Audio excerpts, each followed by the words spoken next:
مختصر واختصر يختصر اختصارا فذاك مختصر لم يختصر لا يختصر لا يختصر لن يختصر الأمر منه اختصر لتختصر ليختصر والنهي عنه لا تختصر لا يختصر الظرف منه مختصر مختصران مختصرات.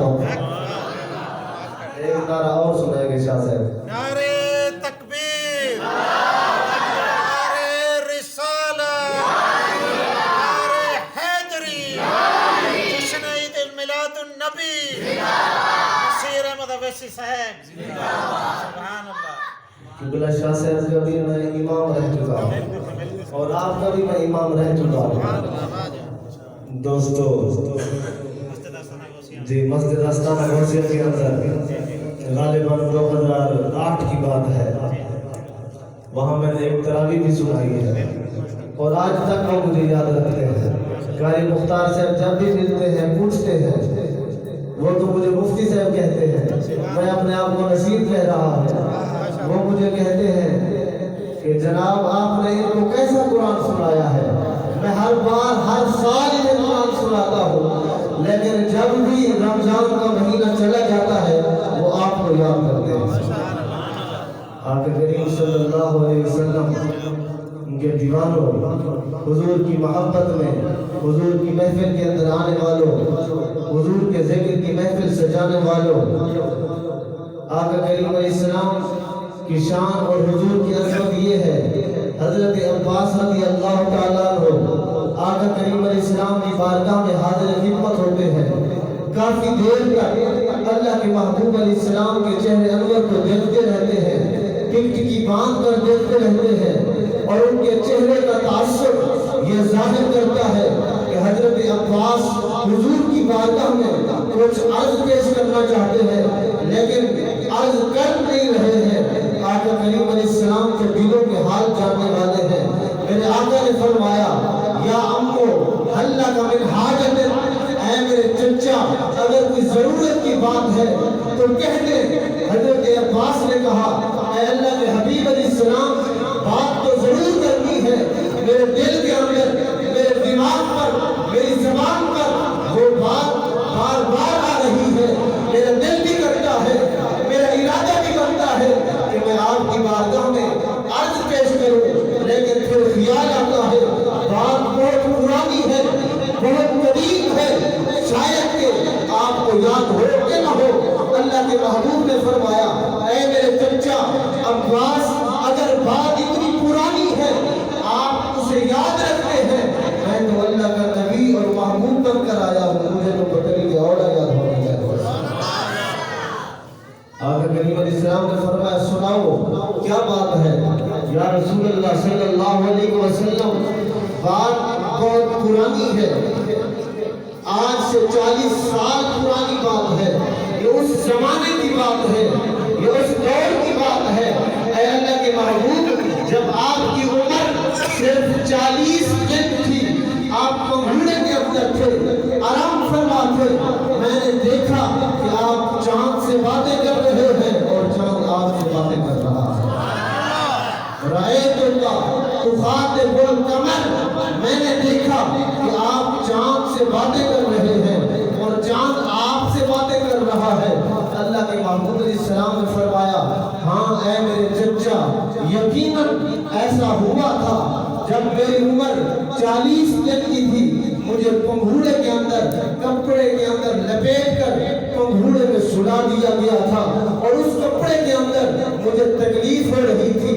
میں نے ارادہ کیا میں روؤں تاکہ مجھے کپڑے سے کھول دیا جائے اور پنگھوڑے سے باہر نکال دیا جائے. میں نے جب ارادہ کیا کہ میں روؤں، چاند نے مجھ سے بات کی اور کہنے لگا اے اللہ کے آخری نبی آپ روئیں نہ، آپ اگر روئیں گے آپ کی چشمان مقدس سے آنسو اگر زمین پر گر گئے قیامت تک کے لیے زمین پر سبزہ نہیں ہوگے گا، آپ کی امت زمین کی پیداوار سے محروم کر دی جائے گی. چاند نے مجھے رونے سے روکا، اس نے میرا دل بہلایا، اس نے میرے ساتھ بات کی، میں نے اس کے ساتھ ساتھ بات کی. آقا کریم علیہ السلام نے جب اپنے چچا حضرت عباس کو یہ حال سنایا, حضرت عباس واپس جانے لگے.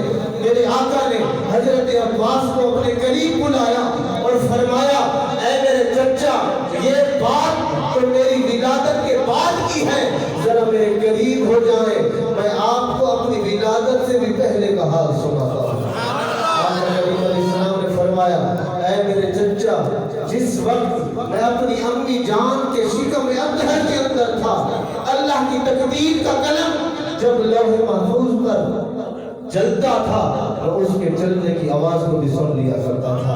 میں اپنی امی جان کے پیٹ کے اندر رہ کر چاند سورج عرش اٹھانے والے فرشتوں کی تسبیح کی آواز کو بھی سن لیتا تھا. نعرہ تکبیر, نعرہ رسالت, نعرہ حیدری, جشن عید میلاد النبی. سبحان اللہ. لگتا ہے آپ نے پورا گھنٹہ کتاب سننا ہے. اونچی آواز کے ساتھ ذرا سینے کا زور لگا کر, ہاتھ لہرا کر, آج میلاد النبی ہے, کیا سبحان نور ہے, آ گیا وہ نور والا جس کا سارا نور ہے. آج بڑی خوشی کی بات ہے, اور کیوں نہ ہو, دنیا کے اندر اصول ہے, ہر محب محبوب کو یاد کرتا ہے, طالب مطلوب کو یاد کرتا ہے, پروانہ چراغ کو یاد کرتا ہے, بلبل پھول کو یاد کرتا ہے, سنی اپنے رسول کو یاد کرتا ہے. آقا کریم صلی اللہ علیہ وسلم کی ولادت بسعادت ہوئی. اللہ کے حبیب علیہ السلام اس دنیا کے اندر تشریف لائے. ولادت کے فوراً بعد اللہ کے محبوب اپنی جبین نیاز کو رب کی بارگاہ میں جھکا دیتے ہیں, نبوت والی پیشانی زمین پر رکھ دیتے ہیں. حضور نے جب اپنی پیشانی ولادت کے بعد زمین پر رکھی, اہل محبت بول پڑے, عشاق بول پڑے, اہل سلوک بول پڑے, اب مزہ آئے گا نماز پڑھنے کا, اب لطف آئے گا سجدہ کرنے کا, اب ذوق ملے گا عبادت کے اندر. کیونکہ پہلے نبی نشان لگاتے تھے, عام اجازت نہیں دیتے تھے, جگہ فکس کرتے تھے, نماز کے لیے, سجدے کے لیے, بندگی کے لیے, عبادت کے لیے نشان لگاتے تھے. حضرت موسیٰ نے بھی نشان لگا دیا ہے, حضرت عیسیٰ نے بھی نشان لگا دیا ہے, اور ادھر اللہ کے خلیل ابراہیم نے کعبہ بنا کر اعلان کر دیا, وَعَهِدْنَا إِلَىٰ إِبْرَاهِيمَ وَإِسْمَاعِيلَ أَن طَهِّرَا بَيْتِيَ لِلطَّائِفِينَ وَالْعَاكِفِينَ وَالرُّكَّعِ السُّجُودِ. اللہ کے خلیل نے کعبہ بنا کر اعلان کر دیا, اے رکوع کرنے والوں, سجدہ کرنے والوں, طواف کرنے والوں, اعتکاف کرنے والوں, سارے کے سارے تمہیں اس مقام پر آنا ہوگا. اگر تم اس مقام پر آؤ گے تمہاری نماز قبول ہوگی, اگر نہیں آؤ گے تمہارا سجدہ قبول نہیں ہوگا. آقا کریم علیہ السلام کی ولادت سے پہلے جتنے نبی, رسول, پیغمبر آئے, عبادت کے لیے, اپنی امتوں کے لیے نشان لگاتے تھے, جگہ فکس کرتے تھے, فرماتے تھے کہ جس نے نماز پڑھنی ہے اسے اس مقام پر آنا ہوگا, جس نے سجدہ کرنا ہے اسے اس جگہ پر آنا ہوگا. اگر سفر کے اندر ہو, نمازیں گنتے رہو, وہی آ کر پڑھو, وہی آؤ گے تمہاری نماز قبول ہوگی, نہیں آؤ گے تمہاری نماز قبول نہیں ہوگی. لیکن جب اللہ کے محبوب علیہ السلام کی باری آئی, جب آقا کریم علیہ السلام کی باری آئی, جب جانے کائنات کی باری آئی, جب حضرت عبداللہ کے لخت جگر کی باری آئی, عبد المطلب کے نور نظر کی باری آئی, ساقی کوثر کی باری آئی, شافع محشر کی باری آئی, ساری کائنات کے ہادی حضرت محمد عربی نے اپنے سچے منبر پر بیٹھ کر اعلان کر دیا, اے میرا کلمہ پڑھنے والوں, میں تمہارے لیے جگہ فکس نہیں کرتا, میں تمہارے لیے نشان نہیں لگاتا. آج کے بعد میں محمد مصطفیٰ تمہیں عام اجازت عطا کرتا ہوں, جہاں مرضی آئے نماز پڑھ لیا کرو, جہاں مرضی آئے سجدہ کر لیا کرو, جہاں مرضی آئے مسجد بنا لیا کرو. نعرہ تکبیر, نعرہ رسالت, نعرہ خلافت, نعرہ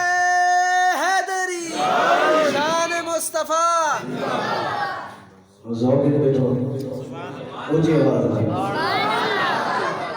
آقا کریم علیہ السلام یہ اعلان جاری فرما کر مسجد نبوی سے حجرہ عائشہ کے اندر تشریف لائے.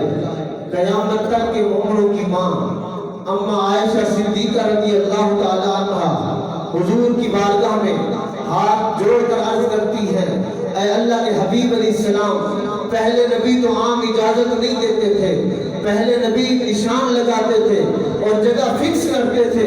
فرماتے تھے جس نے نماز پڑھنی ہو سجدہ کرنا ہو حق کے بندگی ادا کرنا ہو اسے اس مقام پر آنا ہوگا. لیکن آپ نے کرم فرمایا عام اجازت عطا کر دی. کوئی نشان نہیں لگایا کوئی جگہ فکس نہیں کی. فرمایا ہاں اے عائشہ اے حمیرہ پہلے نبی واقعہ نشان لگاتے تھے جگہ فکس کرتے تھے. لیکن جس وقت ہماری ولادت ہوئی ہمارا میلاد ہوا ہم اپنی امی جان کے شکم اطہر سے اس دنیا کے رنگ و بو میں تشریف لائے. آتے ہی ولادت کے بعد جب ہم نے اپنی نبوت والی پیشانی زمین پر رکھی رب کائنات نے فرشتوں میں اعلان کر دیا اشہدو یا ملائکتی اے میرے فرشتوں گواہ ہو جاؤ پہلے ساری زمین سجدے کے قابل نہ تھی اب ماتھا میرے محمد کا لگ گیا ہے. ساری زمین سجدے کے قابل نہ تھی ساری زمین سجدے کے قابل نہ تھی. آقا کریم علیہ السلام کے میلاد پاک کی برکت سے اللہ پاک نے پوری روح زمین کو سجدہ گاہ بنا دیا ہے. آقا کریم علیہ السلام کی ولادت کے صدقے میں رب کائنات نے پوری روح زمین کو مسجد بنا دیا. اس لیے تو حضور نے فرمایا جعلت لی الارض مسجدا وطہورا. اللہ پاک نے میرے لیے میری امت کے لیے پوری روح زمین کو مسجد بھی بنا دیا ہے اور پاک کرنے والی مٹی بھی بنا دیا ہے. کوئی نعرہ سنا رہا نعرہ تکبیر نعرہ رسالہ نعرہ خلافت نعرہ حیدری شان مصطفیٰ جشن عید میلاد النبی. دوستو اب میں آخری بات آپ کے سامنے کر دینے والا ہوں کیونکہ آپ ذوق کے اندر بیٹھے ہیں. آپ اگر ذوق میں نہ ہوتے تو میں نے مزید چلنا تھا.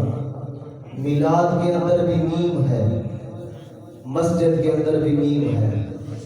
اونچی آواز کے ساتھ کہہ رہے ہیں مصلی کے اندر بھی میم ہے محراب کے اندر بھی میم ہے نماز کے اندر بھی میم ہے.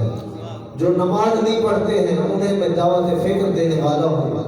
اگرچہ میرا لہجہ سخت ہوگا میرے الفاظ کڑوے ہوں گے لیکن اس پر جو عمل کرتا جائے گا وہ جنت کی راہ پر چلتا چلا جائے گا. میلاد کے اندر بھی میم ہے مسجد کے اندر بھی میم ہے محراب کے اندر بھی میم ہے مصلی کے اندر بھی میم ہے نماز کے اندر بھی میم ہے. دوستو جس کا مسجد کے ساتھ کوئی تعلق نہیں اس کا میلاد کے ساتھ بھی کوئی تعلق نہیں ہے. جس کا نماز کے ساتھ کوئی تعلق نہیں اس کا میلاد کے ساتھ بھی کوئی تعلق نہیں ہے. جس کا مصلی کے ساتھ کوئی تعلق نہیں اس کا مدینے والے محمد کے میلاد کے ساتھ بھی کوئی تعلق نہیں. آج اگر کسی سے کہا جائے جوان سے بزرگ سے کسی سے بھی کہا جائے کہ نماز پڑھو وہ فوراً کہتا ہے کہ استاد جی حافظ صاحب حضرت صاحب میرے کپڑے پلید ہیں میرے کپڑے ناپاک ہیں. آج اگر میرے کپڑے پاک ہوتے تو ضرور میں آپ کی بات مانتا مسجد جاتا رب کی بارگاہ میں اپنا سر جھکاتا سجدہ کرتا. جب ان کپڑوں کو کوئی پلید کہتا ہے علماء فرماتے ہیں کپڑے اسی وقت دھاڑ نکل جاتی ہے کپڑے رونا شروع کر دیتے ہیں اور کہتے ہیں زبان حال سے اسے کہتے ہیں بد نصیب بدبخت پلید کہ تو خود ہے بدنام مجھے کر رہا ہے. اللہ اکبر. کپڑے اسے خطاب کرتے ہوئے کہتے ہیں جناب والا مجھے پلید کہنے والا مجھے تو رب نے پاک بنایا ہے.